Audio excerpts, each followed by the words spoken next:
আজিৰ বিষয়টো হ'ল এটা প্ৰি কেঞ্চাৰাছ কণ্ডিশ্যন। সেইটো বহুত কমনলি দেখা যায় আৰু মোষ্ট কমনলি ফিমেলছৰ মুখত এইটো বহুত কমনলি বা দেখা যায়।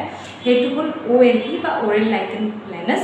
এইটো এটা অটোইমিউন ডিজিজ বা কণ্ডিশ্যন হয়, মানে আমাৰ বডিৰ এণ্টিবডিজবোৰে আমাৰ নিজৰ বডি চেলছবোৰকে ডেষ্ট্ৰয় কৰি থাকে বা ডেমেজ কৰি থাকে, যাৰ কাৰণে এনেকুৱা ধৰণৰ বেমাৰ হোৱা দেখা যায়।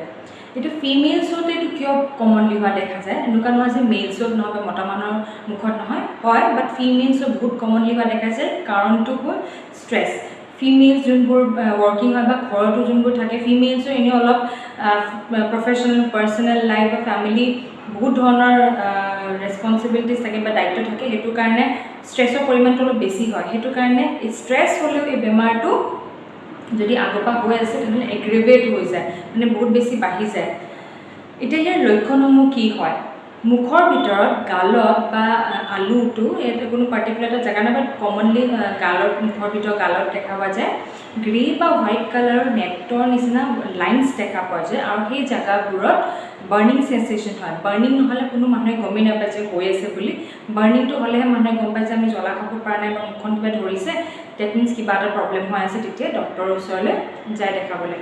তাৰ লগতে তাৰ কেইবাটাও ভেৰাইটি আছে। কিছুমানত ৰেড কালাৰ, সেই যোনবোৰ হোৱাইট লাইনছ থাকে তাৰ ছাৰাউণ্ডিঙত বা তাৰ ছাইডত ৰেড কালাৰ এৰিয়া হোৱাও দেখা যায়। সেইটো কেইটামান ভেৰাইটি হয়, সেইটো ডক্টৰে দেখিলে ডায়েগনচিছটো কৰিব।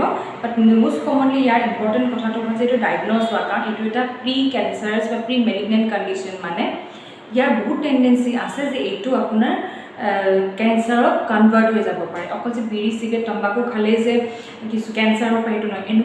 এনেকুৱাবোৰ বেমাৰো আছে যিবোৰ মানে কেঞ্চাৰত কনভাৰ্ট হৈ যায় বা বদলি হৈ যায়।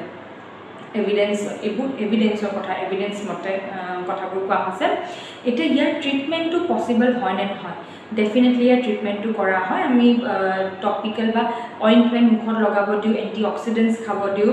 আৰু যদি কিছুমানৰ যদি বহুত বেছি হয়, যেনেকৈ তালু, জিভাত আৰু ডিঙিলৈকে কিছুমানৰ হোৱা দেখা যায়, সেইবোৰত আমি কি কওঁ, আমি টেবলেটছ কিছুমান খাবলৈ দিওঁ আৰু লগতে অইণ্টমেণ্টটো লগাব দিয়াও থাকে।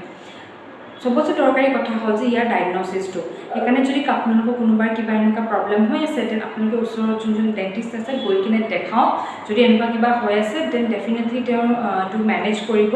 সেইটো বহুত ইজিলি বা লাইটলি ল'ব নালাগে, কাৰণ কেলৈ কিছুমানে ভাবিব পাৰে যে আমি গুটকা এইবোৰ নাখাওঁ তো আমাৰ এনেকুৱা কেঞ্চাৰ কেতিয়াও নহয়। বাট এইবোৰ এনেকুৱা বেমাৰ আছে যিবোৰ আৰ্লি ষ্টেজতে ডায়েগনচিছ কৰাটো বহুত বেছি দৰকাৰ হয়। এইখিনি এটা ভিডিঅ'টোত মই আজি ক'বলৈ আছিলে। যদি মোৰ ইউটিউব ভিডিঅ'বোৰ চাই ভাল পাইছে, লগতে এই ভিডিঅ'টো যদি ভাল পাইছে, তেন লাইক কৰিব, শ্বেয়াৰ কৰিব ফ্ৰেণ্ডছ আৰু ফেমিলিৰ মাজত, আৰু মোৰ চেনেলটো ছাবস্ক্ৰাইব কৰিব, লগতে বেল আইকনটো প্ৰেছ কৰি দিব। ধন্যবাদ।